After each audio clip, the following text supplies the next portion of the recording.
The most terrifying thing you will ever discover is that you are not one person, you are two. And the reason you are tired, the reason you are broke, the reason you are anxious is because those two versions of you are currently in a death match for control of your mind.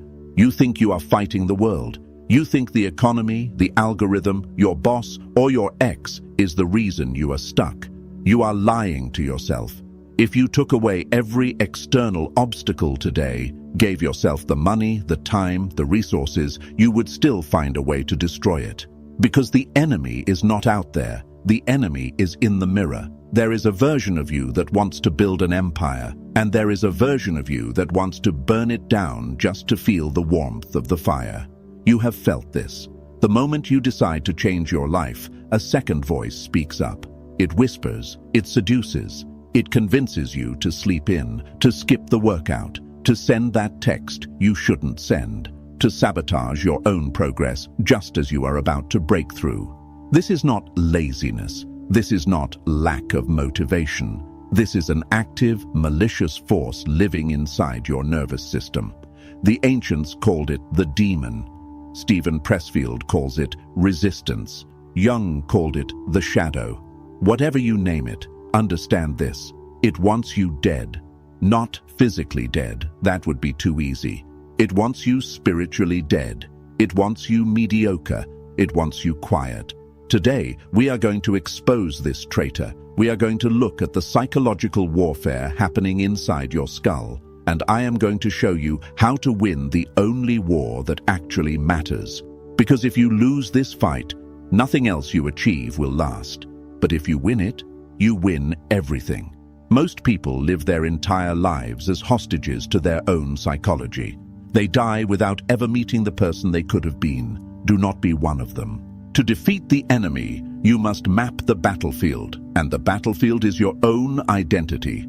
Sigmund Freud gave us a map, but he was too polite about it. He talked about the ID, the ego, and the superego. Let's strip the academic language and look at the brutal reality of what is happening inside you right now.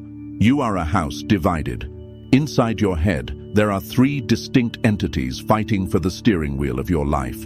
First, there is the beast. This is your biology, the ID. It is millions of years old. It does not care about your future. It does not care about your legacy. It cares about three things: safety, pleasure, energy conservation. The beast wants you to eat the sugar. It wants you to watch the pornography. It wants you to stay in bed. When you feel that overwhelming magnetic pull to procrastinate, that is not you. That is the beast hijacking your motor functions.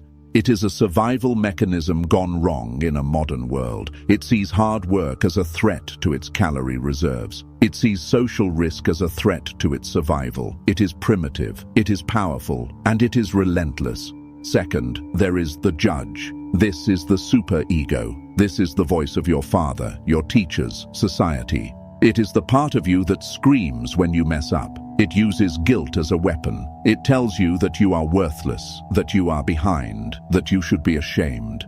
Most men think the judge is their friend because it pushes them. It is not your friend. It is a tyrant. It paralyzes you with perfectionism. It tells you, if you can't do it perfectly, don't do it at all. The judge is the reason you freeze. And then, trapped in the middle, is the hostage, the ego, the conscious you. You are the one waking up every morning, bruised and battered, trying to navigate between a beast that wants to drug you with dopamine and a judge that wants to execute you for being lazy. This internal civil war is what exhausts you. You are tired not because you worked hard, but because you spent 12 hours fighting yourself. You spent all your energy negotiating with terrorists inside your own head. Just 5 more minutes. I'll start on Monday. Who am I to try this? Stop negotiating. You cannot reason with a terrorist. You cannot use logic on the beast because it doesn't speak logic. It speaks sensation. And you cannot satisfy the judge because its standards are impossible. The only way out is a coup d'etat. You must stop being the hostage and become the dictator of your own internal state. The dictator does not negotiate with impulses. He crushes them. When the beast says, "I'm tired," the dictator says, "Irrelevant." When the judge says, "You're not ready," the dictator says, "Silence." You must dissociate your identity from these voices. You are not the voice that wants to quit. You are the one listening to it.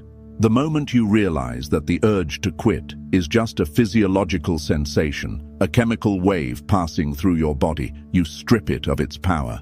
Watch the urge rise. Name it. There is the beast. And then, do the work anyway. This is how you kill the split. You starve the voices by refusing to feed them your attention. Here is a dark truth that might hurt. You are not happy because, on a deep subconscious level, you don't want to be. You are addicted to your own suffering. It sounds insane. Why would anyone choose pain? Why would anyone choose to be broke, lonely, or out of shape? Because suffering is safe. Because suffering is familiar. Because as long as you are the victim of your own life, you don't have to be responsible for it. Viktor Frankl, who survived the Nazi concentration camps, found that the last human freedom is the ability to choose one's attitude in any given set of circumstances. But most people reject that freedom. Freedom is terrifying. Freedom means there is no one left to blame. If you admit that you are the architect of your own misery, then you have to admit that you have wasted years of your life building a prison and locking yourself inside. That realization is so painful that your ego will fight to the death to avoid it. So you self-sabotage. This is why you pick fights with your partner when things are going well. This is why you spend money you don't have when you finally start saving. This is why you binge eat the moment you start seeing abs in the mirror. You are hitting your upper limit. Gay Hendricks describes this phenomenon as a thermostat. You have a setting for how much happiness, wealth, and love you believe you deserve. Let's say your thermostat is set to 70 degrees. If your life starts going really well, you get a promotion, you fall in love, and the temperature hits 80 degrees, your internal alarm goes off. This is too good. This isn't me. Something bad is about to happen. So, you subconsciously turn on the air conditioning. You create a crisis. You destroy the peace to bring the temperature back down to the familiar 70 degrees. You return to the baseline of misery that feels like home. You have to break the thermostat. You have to be willing to feel the anxiety of things going right. When life gets good, you will feel a frantic urge to ruin it. That urge is your ego trying to pull you back to safety. Recognize it. When you are winning and you feel that itch to self-destruct, that is the moment of the test. That is the you versus you fight. The old version of you is dying and it is trying to take you down with it. Do not let it. Stand in the heat of your success and refuse to cool it down. Stephen Pressfield wrote The War of Art to explain a single concept: resistance. Resistance is not a metaphor. You need to view it as a physical force of nature, like gravity. Resistance has one objective: to prevent you from doing your work, to prevent you from evolving from the lower plane to the higher plane. And here is the rule of physics you must learn. Resistance is directly proportional to the importance of the task. If you want to watch Netflix, you feel zero resistance. If you want to eat a pizza, zero resistance. But if you want to write a book, if you want to launch a business, if you want to have a difficult conversation that will heal a relationship, the resistance will be massive. It will feel like a physical weight on your chest. This is the compass. Most people feel fear and think, I shouldn't do this. This feels wrong. The outlier feels fear and thinks, this must be the path. The fear is the indicator. The more scared you are of a specific action, the more important that action is to your evolution. The resistance is trying to stop you because it knows that action will kill the old you. You have to flip your relationship with this feeling. Amateurs wait for the fear to go away. They wait for inspiration. They wait to feel ready. Pros know that the fear never goes away. The fear is the fuel.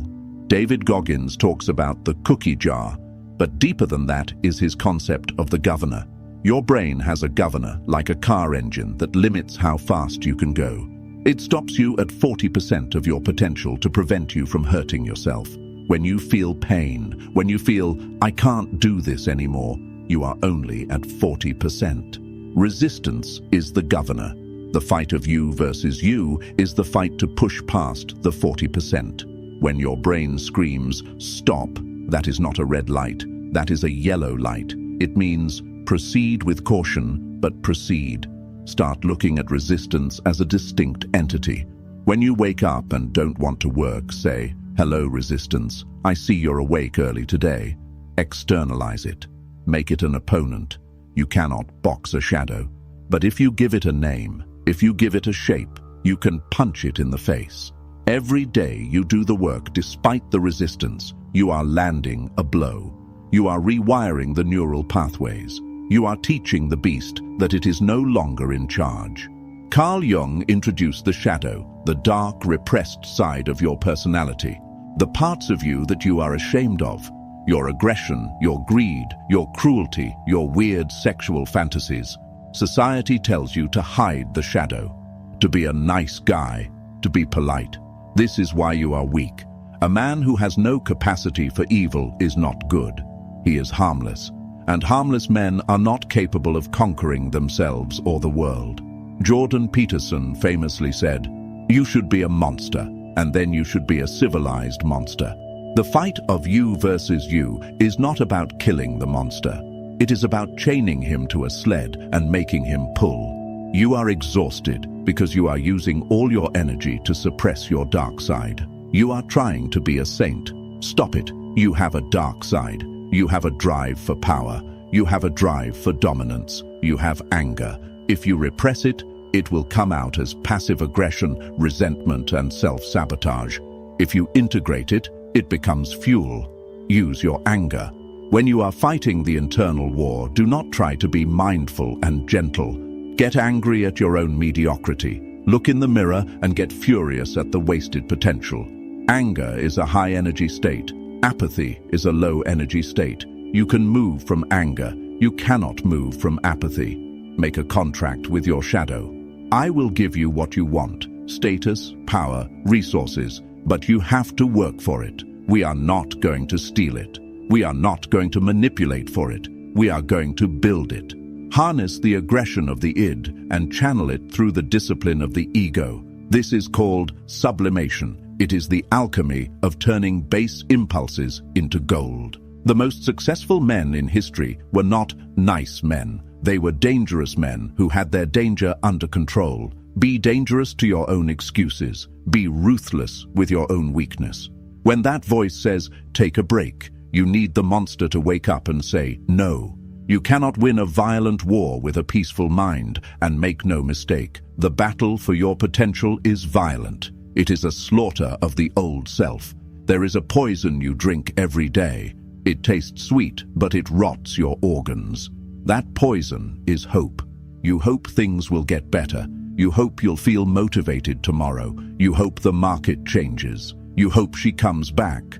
Hope is the beggar's strategy. Hope is a passive state. It assumes that an external force will come and save you. I hope I win. No. In the war of you versus you, hope is treason. Marcus Aurelius, the emperor of Rome, didn't hope the Germanic tribes would go away. He marched the legions north and waged war for years in the mud and freezing rain. He wrote Meditations not as a book of peace, but as a manual for staying sane inside a nightmare. He stripped away the delusion of hope. Ambition means tying your well-being to what other people say or do. Self-indulgence means tying it to the things that happen to you. Sanity means tying it to your own actions. You must kill the part of you that is waiting for a savior. No one is coming. No one is going to wake you up. No one is going to force you to the gym. No one is going to write the business plan for you. The white knight is not coming. The lottery ticket is not coming. You are the rescue team. This realization causes a specific type of existential dread. It is the vertigo of absolute responsibility. If your life is a mess, it is your mess. If you are alone, it is your doing. If you are weak, it is your choice. This hurts. It burns. Good. Let it burn. Because the fire of that realization cauterizes the wound of victimhood. Once you accept that you are the problem, you also realize that you are the solution. As long as the problem is out there, you are powerless. If the problem is in here, you are omnipotent. Stop hoping, start executing. Replace the word hope with the word intent. I don't hope I get up early. I intend to. I don't hope I finish the project. I intend to. Intent changes the physiology of the brain. Intent bridges the gap between the thought and the action. Hope widens it. Kill the hoper. Birth the strategist. Ryan Holiday wrote, "Ego is the enemy," and in many contexts, he is right. But in the war of you versus you, we need nuance. Unchecked ego is the enemy. It makes you think you are better than you are, so you don't practice. It makes you think you are too good for the small work. But a dissolved ego is also useless. You need an ego to get out of bed. You need an ego to believe you can conquer the impossible. The trick is not to kill the ego, but to subjugate it. You need to separate validation ego from performance ego. Validation ego asks, do they like me? Do I look cool? Am I special? This is the weakness. This is the part of you that crumbles when you get a negative comment. This is the part of you that quits when the views are low. Kill this part. It is a parasite feeding on the opinions of sheep. Performance ego states, I'm capable of mastering this. I hold myself to a standard higher than anyone else could expect. This is the strength.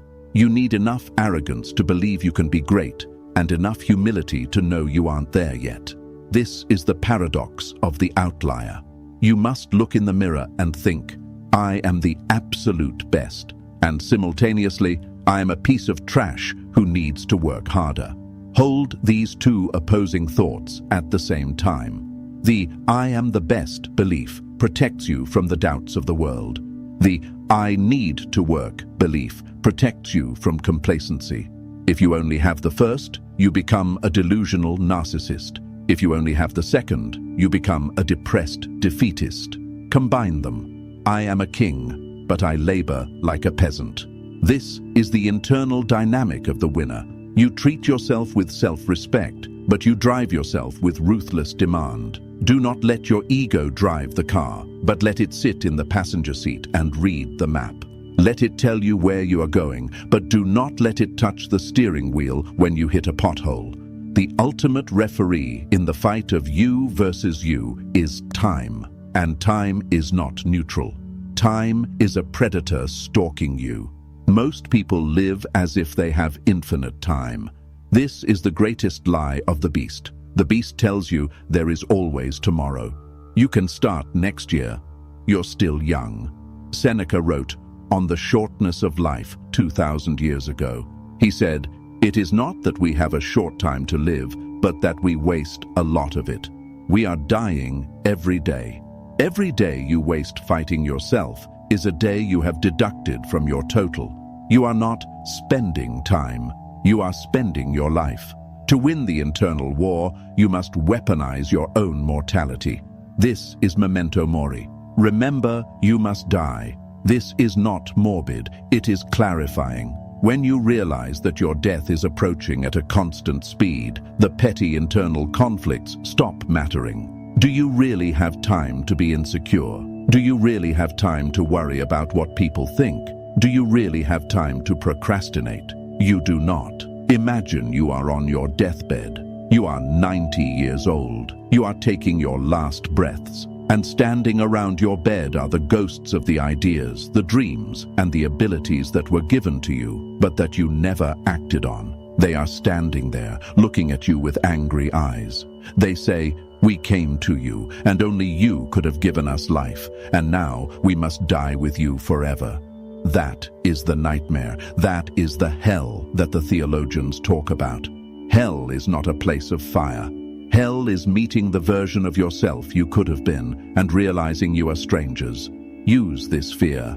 Fear is a powerful motivator, but fear of failure is weak. Fear of regret is the ultimate weapon. When you are arguing with yourself about doing the work, flash forward to the end. Look at the grave. Ask yourself, if today was the last chance I had to make this move, would I do it? The answer is always yes, so do it. Live with the urgency of a man with a gun to his head, because the gun is real. It's just that the trigger is pulled by the slow decay of time. Don't let the soft voice of comfort talk you into a grave of mediocrity. So, how do we operationalize this? How do we win the fight daily? You need to create an anti-self. If your current self is lazy, anxious, and distracted, you cannot just try harder. You need to construct a character that is the opposite. Beyoncé created Sasha Fierce to perform on stage. David Goggins created Goggins to destroy David. Kobe Bryant created the Black Mamba. This is not schizophrenia. This is strategy. Define the enemy. Write down the traits of the loser you. He sleeps in. He scrolls TikTok for 2 hours. He seeks approval. He eats garbage. Now, invert it. Create the winner you. He wakes up at 4 a.m. He produces. He doesn't consume. He doesn't give a damn about opinions. He treats his body like a machine. When you feel the conflict rising, ask, what would the anti-self do? Then, step into the avatar. It is acting. Fake it until you become it. When you put on the gym clothes, you are putting on the costume of the anti-self. When you sit at the desk, you are stepping into the role of the architect. There is a concept in psychology called enclothed cognition. It means that what you wear changes how you think. If you stay in your pajamas, you think like a sleeper. If you dress like a killer, you think like a killer. Curate your environment to trigger the anti-self. Do not trust your willpower. Willpower is a battery and it runs out. Trust your identity. Identity is perpetual. You don't have to force yourself to be who you are. Shift the identity from I am trying to quit smoking to I am not a smoker. Shift from I am trying to run to I am a runner. The fight ends when the identity shifts.